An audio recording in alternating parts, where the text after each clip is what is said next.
topics and opinions expressed on the following show are solely those of the hosts and their guests and not those of W4WN Radio, its employees, or affiliates. We make no recommendations or endorsements for radio show programs, services, or products mentioned on air or on our web. No liability, explicit or implied, shall be extended to W4WN Radio, its employees, or affiliates. Any questions or comments should be directed to those show hosts. Thank you for choosing W4WN Radio. This is Beyond Confidence with your host, Divya Parekh. Do you want to live a more fulfilling life? Do you want to live your legacy and achieve your personal, professional, and financial goals? Well, coming up on Divya Parekh's Beyond Confidence, you will hear real stories of leaders, entrepreneurs, and achievers who have stepped into discomfort, shattered their status quo, and are living the life they want.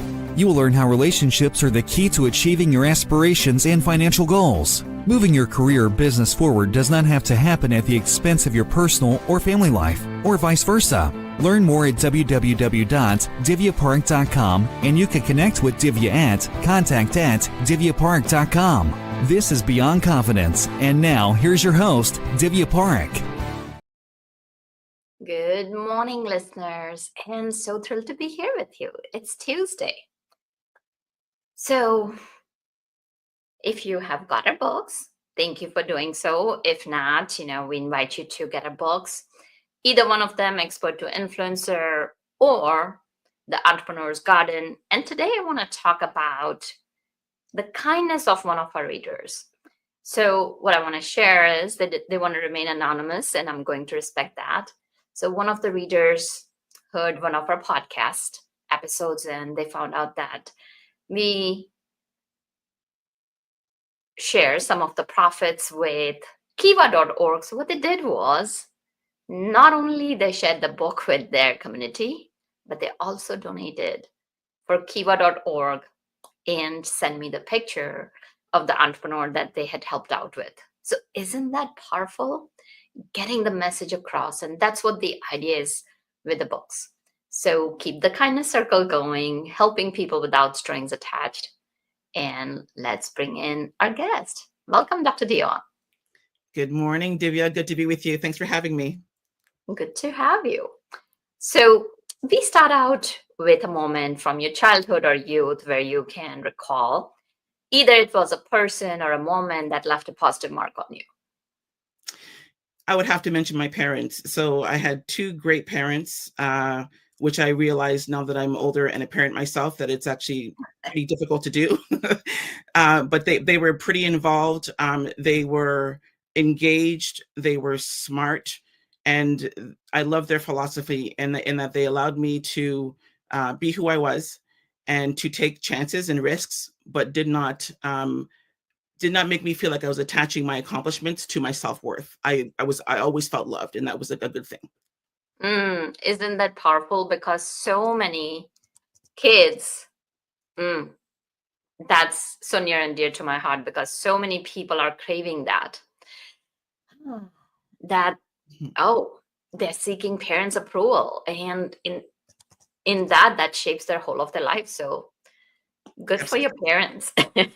Thank you. And they're both deceased now, but their legacy lives on for sure in myself and my siblings and what I'm doing with my children and my extended children, their friends when I can.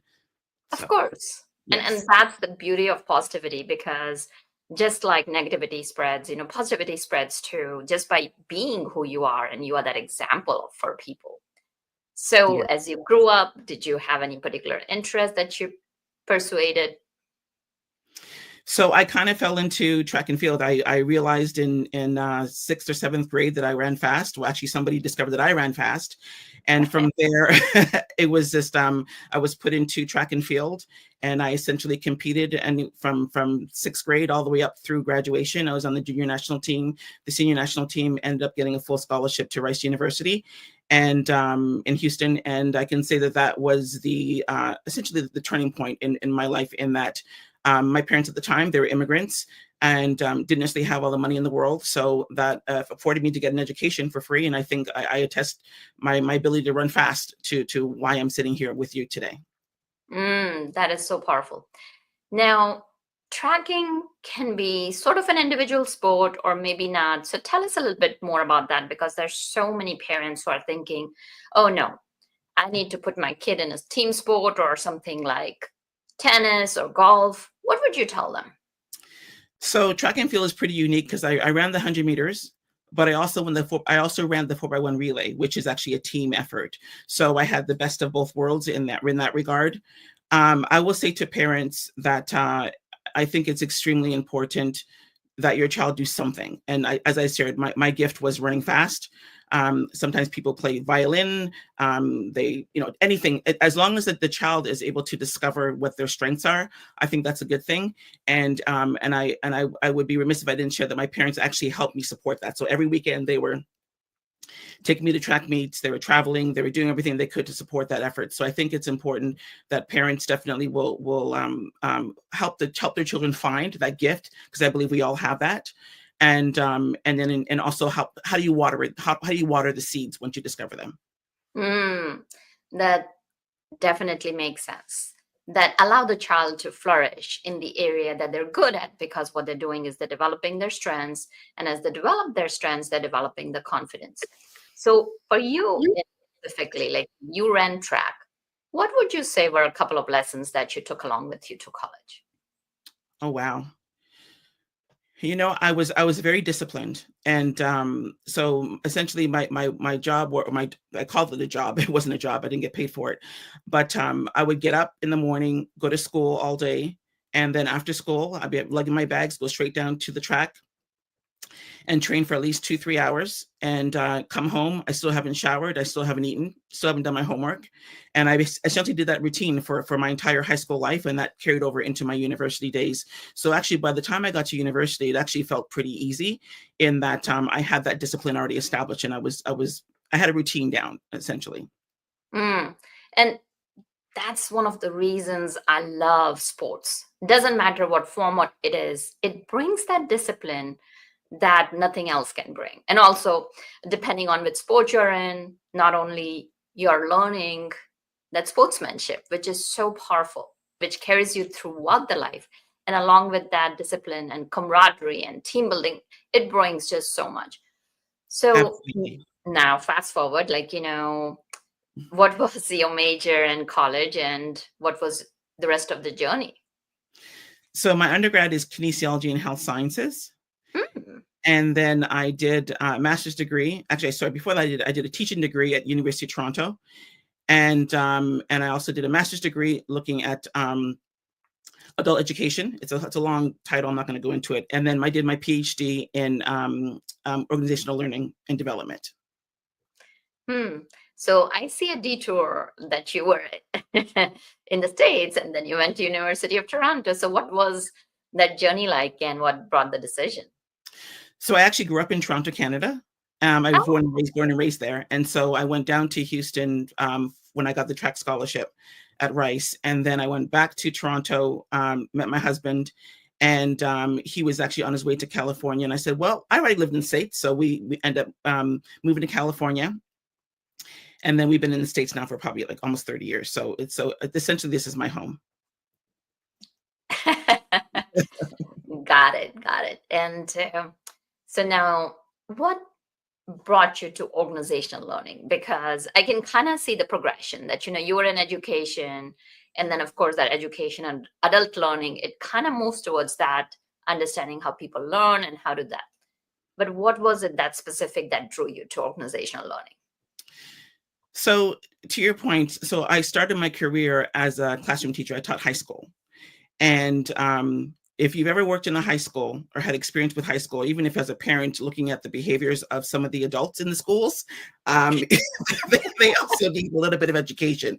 So it was an interesting juxtaposition to be dealing with the children in the schools, and also looking at the behaviors of the adults in the schools, which sometimes they were actually one and the same, unfortunately. I can tell you a few stories with what my kids went through, but nonetheless, they're now adults. But essentially, I always had that interest in adults and adult education. What makes people tick? Why do people behave the way they behave? And there's one specific incident that kind of prompted me to look at adults. And that was in my first year teaching. I inherited a class of grade 9 boys who were unruly. They had gone through 3 or 4 other teachers at the time. They were all diverse, many different backgrounds, race, right, ethnicities. And long story short, I came into the classroom and I said to the kids, about 35 grade 9 boys, I said, "You're having a difficult time, but I'm here now. You're gonna have to come to school on time, pull up your pants, do a good job, and do your schoolwork, and we'll be fine." And they all did well. And at the end of the school year, one of the teachers who had difficulty with the class before I inherited came to me and said that I was only good with the kids because I was Black and because I was pretty. And I Oh, said, I said, interesting. How do you explain the fact that all the white kids did well, the Hispanic kids did well? I must be really pretty. but nonetheless, it was a pivotal moment, and it wasn't confrontational. But that's what kind of led me to this idea of bias, because the same teacher who essentially reduced my sound teaching ability to my race and gender always complained that people were prejudging her about a limp that she had. And so I'm thinking, so you have the experience of being othered and being treated differently, but yet you just did that to me. So that kind of led me to realize, okay, what's happening with this, with bias and in this exchange in the workplace. And so that's what kind of led me to go to look into this research and eventually be where I am right now. definitely. And that makes sense. So what was the topic for your PhD? Because PhD is usually concentrated. So I actually did, I created a workshop called Think You're an Unbiased Teacher, Think Again, just as a result of my teaching experiences. And I created that in 2002. I submitted it for a conference and it was accepted. At the end of it, I had like 35 people say, "Oh, I want you to come to my workplace. I want you to come to my school, my university to facilitate." And I realized that I had a budding business at the time. So, so the University of Georgia allowed me to use that workshop as my research methodology. And so I used that when I went there, and that's how I kind of just got the empirical evidence to show that the workshop that I created actually helps to facilitate intercultural dialogue in a non-threatening manner, and to help kind of merge the cultures in a meaningful way. So that's how I got into this area. That definitely makes sense. And there are so many different things that pull us together, then that make us different. I haven't seen any person so far who doesn't want to be happy. I haven't seen anybody who likes, well, if they don't like to go on vacation, have some hobbies, or any person who does not want to do good by their children or by their loved ones. So given that, we have so many things that unite us and pull us together rather than making us different. And of course, like when we talk about the differences, we all are different. Like, I don't know about you, but when you're going out with your friends and they have difference of opinion, we all are different. And think about like how, and I want to share this story. Like, I used to do a lot of leadership camps with younger generation kids and all that. So one time, somebody had an experience where initially they didn't think they were different, but then they felt they were different. And they said, like, why? So I took them where we were doing the camp. There were a lot of flowers. And I said, okay, here's what I want you to take a look at. Here are different flowers. Tell me which one is prettier, which one is less, which one is more. And they said, this young girl, probably 12 or 13 years old, 7th or 8th grade. Oh, all of them are beautiful. And I said, that's the sentiment you need to carry in your heart. And I've seen her grow up and she stays in touch. And I can tell you that, yes, other people can think what they want to think. It's how you see the world through the lens that makes a difference. And I know that you had mentioned about how you see the lens. So we would love to hear your definitions as to what is DEI. Well, thanks for sharing. That's a beautiful story. And I think what you're speaking to is the fact that we have the power to reframe situations and to look at things. We have the power to decide how to react and what is meaningful and what's not meaningful. And so I love that you facilitate that with that young girl, and I'm sure you changed her life indefinitely, because sometimes we can succumb to what's happening around us.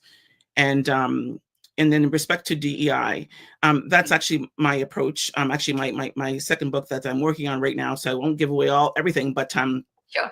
essentially, I talk about the three things. I kind of reimagine the three letters for DEI, which is D is for decency, E is for excellence, and I is for integrity. And those are the thank you. And then those are the Powerful. principles that I live by, and also the principles that I use when I implement DEI in different organizations. So it's important, essentially, that that when we talk about decency, we're talking about respect, making sure that anybody who comes through the doors of any workplace environment has the feeling of belonging, the feeling of respect and dignity. When we talk about excellence, we're talking about essentially hiring the best and the brightest. DEI is not about just giving somebody a job because they look a certain way or because they call themselves a certain thing. That's not what it is. And I can say that having worked in HR for many years, that is not how it operates. It should not operate. And then the last one is integrity. And when we talk about integrity, I'm talking about like accountability, and that's the responsibility of organizations. So are you ensuring that your environment is conducive for everyone to feel comfortable? Is your environment free of bullying, harassment, which is unfortunately a very common emerging trend happening that's been normalized, I believe, in different organizations. So there's certain responsibilities that organizations have to their employees, and it's actually the law. I mean, DEI came out of the Civil Rights Movement, the 1964 Civil Rights Act, and so it's not a new thing. There's always been a concern and an acceptance and an expectation that people be treated fairly and properly in the workplace. Yeah, no, these are such valid points. So you have brought up some very good points. Let's talk about hiring. You said that, hire the best and the brightest. So let's say there's an organization and you've been in human resources, so you know about that. They want diverse thinking. They want people coming from different backgrounds so that their teams are strong, their culture is strong. What would you recommend in both the terms? So for a lot of times what happens is that, especially the Gen Z and with quiet quitting and the resignation that that came out of the pandemic, what would you tell employers and what would you tell the employees to look for? So having Gen Zs on my team, I understand the generational differences. I think it's important to be intentional in looking for diversity. But when I say that, there's a caveat. It's not I'm going to disqualify somebody in favor of somebody else, or I'm going to go for the person who fits a certain demographic or fits a certain thing because I have to fit this quota. I don't believe in that. I think it's a matter of, as I said, it's about hiring the best and the brightest. But that said, the whole notion of DEI is to ensure that the best and the brightest have an opportunity to get through the door and to be considered. And so some of the best practices that I employ and that I stress where when I work is, okay, so how is there, first of all, there should be at least 2-3 people at any given time to look at one resume and to consider, like, one person should not have all the power, because you can look at a resume and say, oh, that person went to the same school I did. Oh, they must be wonderful. Or that person is Oh, those are one of the very obvious biases that I've seen with my clients as well. Oh, yeah. Absolutely. Or that person's name has too many consonants. I'm going to throw it in the garbage. I mean, so those are things where that's where the accountability piece comes in, where there should be teams. And I would even say interdisciplinary teams. So one person from, say, one finance, and one person from HR, one person from facility, whatever, facilities, but making sure you have a diverse team of people looking at the resumes. So that way your bias is not full print, but you want to make sure that you're doing everything you can to mitigate the biases in those processes. So you're bringing different perspectives even to hire, and that definitely allows the elimination, or at least as far as we can go, the reduction or whatever of bias. And now to kind of go a little bit deep into this, so many organizations, like so many of my clients are telling and like sharing that now they're using automated bots that, you get like 10,000 resumes sometimes for a job, or it could be like 500, or it could be 300. So for that process, do you have any thoughts on that? So it's all definitely it's that when you look at the information coming in, you have to kind of triage it. And even there, when you triage, you can still it still requires somebody to look at all the whole bulk and decide, okay, is this going to the I'm going to consider pile? Is this a throwaway pile? Is this a possible hiring pile? So I think at every stage possible, there should be multiple eyes on in the process. To make sure that that you're mitigating bias where you can, and unfortunately it doesn't always happen, but that's why I also advise people to be persistent. I think if you apply for something online, you hear nothing. I mean, do some research. The internet is a wonderful thing. Research the hiring manager, research the CEO. Say, hey, I applied for this particular position. I'm very interested. Just do something. But sometimes I wouldn't just wait on one area of and hoping that you're going to get the attention that you deserve or want. That's definitely a good strategy to have, because what you're doing is you're taking reins in your hands. And also, kind of going back to, we were talking about the AI is essential, that how do you train AI? Because the way you are training AI, whatever you're feeding into it, is also important to keep in track. And as such, going back to like what you said for the employees, as they're going about it, doing research and all that, is very powerful. Okay, so now we have created a really good structure, employees onboarded, and you talked about some bullying and harassment. So how can organizations go about creating that culture of respect and excellence and accountability? Accountability is such a integral part. It's about like owning. So it goes both ways. It's like employees not walking in and expecting a star to show up for work. That, oh, I showed up. Yay. It goes beyond that. So let's dive into that. So the infrastructure has to be put in place, and that actually starts with the head of the organization.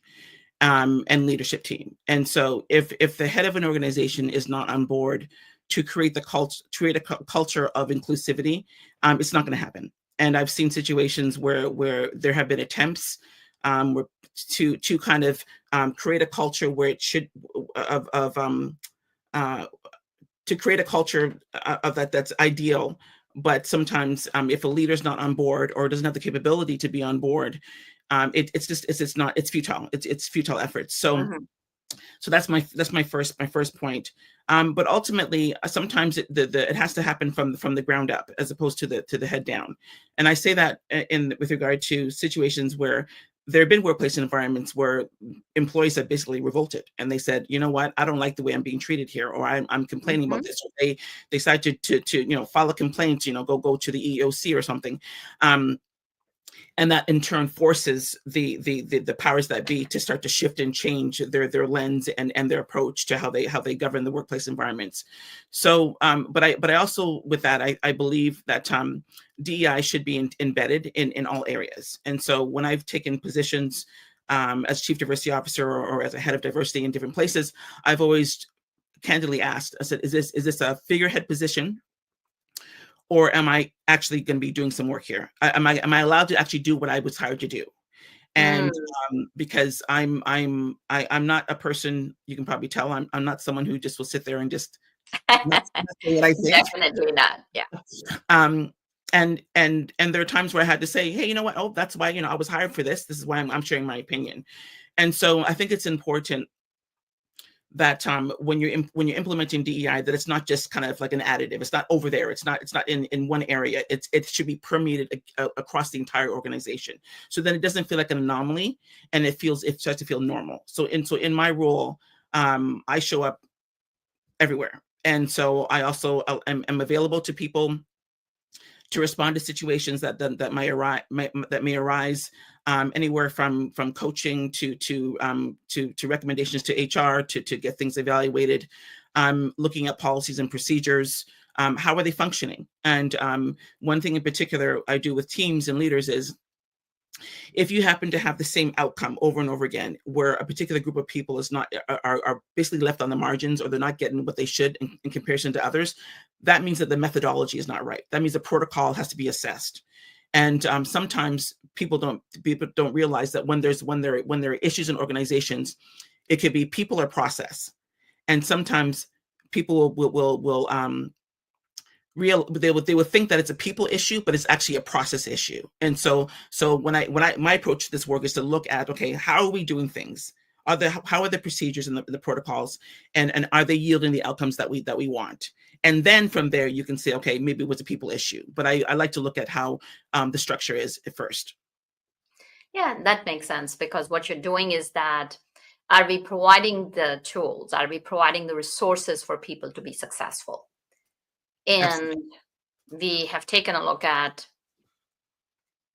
the processes. Let's say the processes are in place. What are the responsibilities of any employee at any stage?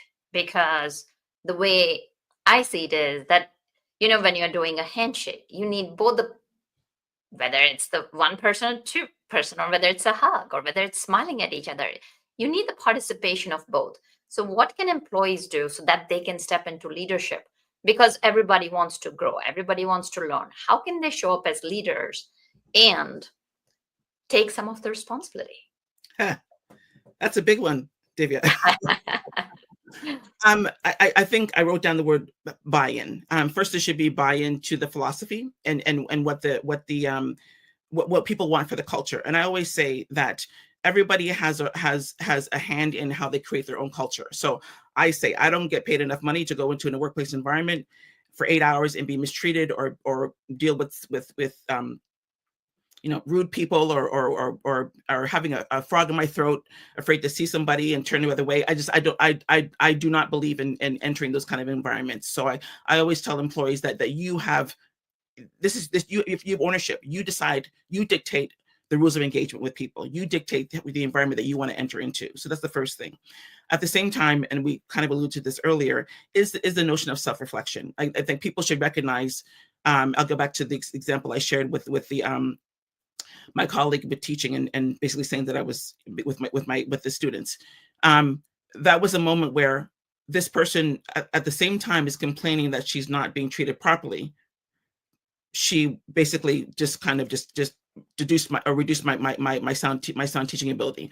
So I think it's twofold. It's buying into the organization, buying into the philosophy, doing what you can, as you said, to show kindness, to be respectful, to use proper tone, don't publicly humiliate, all those things that are essentially bullying, and also practice self-reflection and say, okay, where did I go wrong? Mm. Equally important, apologize when you make a mistake, because no one here is infallible. And I've seen leaders, I've seen people who do not want to take responsibility, and they don't want to say I'm sorry, but yet they want to advance to the next level. But essentially, I remember someone saying, you're often promoted to the job you're already doing. And Yeah. so if you're not showing that you have the capability to be respectful and accommodating and a team player at a particular level, you're not going to be considered for the next level. Mm-hmm. Very true. And there are two possibilities. So during my coaching experience also, I've had people kind of come and share that, oh, that person is really, really mean to me and bad to me. And there can be two possibilities there. Either one, like for one of my clients, we explored that, okay, is she like that with everyone, or is she just like that with you? And my client, let's say her name is Jenna said, oh, April is like that with everyone. So then that was the case for the reframing, that it's nothing personal. And if you're taking it personally, let's reframe it and let's take a look at it. How can we define the rules of engagement, as you mentioned? Or it can be a reality. So it can be a toxic boss. So as you mentioned about that, self-reflection is the key. Sitting down and looking at the situation. And it's hard, because emotions do have a tendency of taking over. So yes. With your experience, and as you said that, you mentioned that you are interested in learning what is it that makes people tick.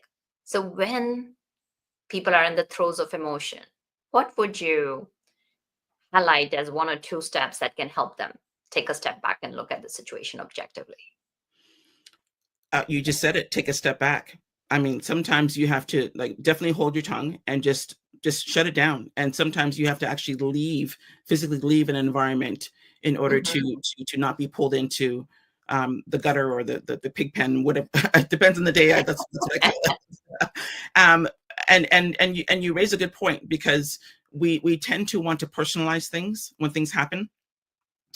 And that's why I love the book, The 4 Agreements. Yes. Because his first agreement is that it's don't take things personally. It's not about you, and most of the time it has nothing to do with you. It's somebody else's stuff they're working through, and you happen to be the person there. And so and that's a difficult thing. Intellectually, it's easy to say that, but in the moment, with our emotions, as you shared, it's difficult to kind of not take things personally. But to answer your question, I believe just hold your tongue where you can, or I do this. Yeah. just walk away. It's very difficult, and I'm not sitting here as somebody who's perfect. I'm not saying I'm not someone who's not taking the bait and had to challenge somebody who was being disrespectful, because I do believe that you should challenge bullies, but most cases I will walk away, and I will circle back to that person. Or sometimes your silence troubles somebody so deeply that they'll come back to you and apologize. That is powerful. When you're silent, it can be so powerful that it can even make another person uncomfortable in that conversation. So that's one thing to kind of keep in your toolkit. And tell us more about the book that you're writing that's coming out, when it's coming out, when can people anticipate it? How can people connect with you? Where can they reach you? Oh, thank you. So the plan is for it to come out this summer, and again, it's looking at essentially the working title is it's the 3 truths of DEI, and I can be reached at my website is PoultonConsultingGroup.com. My individual website is coming soon, drdionnepoulton.com, and I'm on LinkedIn. LinkedIn is actually the best place to reach me if you'd like to connect. And I'm also on Facebook, but LinkedIn is probably the primary source. Is there anything else you'd like to share with our audience? Well, it's been a pleasure. I enjoyed this deep conversation. I love the work that you're doing. I love the fact that we were able to connect on this, and we're not the same people, but we have the same mission, clearly. And I just thank you for having me today. It's been a pleasure. Thank you for joining us, because you brought completely different outlook to what is out there, that how we can bring those different perspectives and make us stronger, because at the end of the day, we are all going towards the same destination. We want to live our lives, have meaningful conversations, have fulfilled lives, do good by yourself, do good by your family, by your neighbors, community, and humanity. So why not? The question to ask over here is that sometimes we say, oh, how would that be possible? But the question to ask is, what if it is possible? And you have provided a lot of strategies and tactics that people can take and run with. So thank you. Thank you for joining us. Thank you too, Divya. Good to be with you. Absolutely. And thank you, wonderful audience, for being part of our show. You are amazing, and we want to share our love with you, because sometimes life can be tough. And reach out to us, let us know who can we bring in so that you can live the life that you deserve. And thank you, Juan, for making the show technically possible. Be well, take care, and see you all next time. Thank you for being part of Beyond Confidence with your host, Divya Parekh. We hope you have learned more about how to start living the life you want. Each week on Beyond Confidence, you hear stories of real people who've experienced growth by overcoming their fears and building meaningful relationships. During Beyond Confidence, Divya Parekh shares what happened to her when she stepped out of her comfort zone to work directly with people across the globe. She not only coaches people how to form heart connections, but also transform relationships to mutually beneficial partnerships as they strive to live the life they want. If you are ready to live the life you want and leverage your strengths, learn more at www.divyaparekh.com. And you can connect with Divya at contact@divyaparekh.com. We look forward to you joining us next week.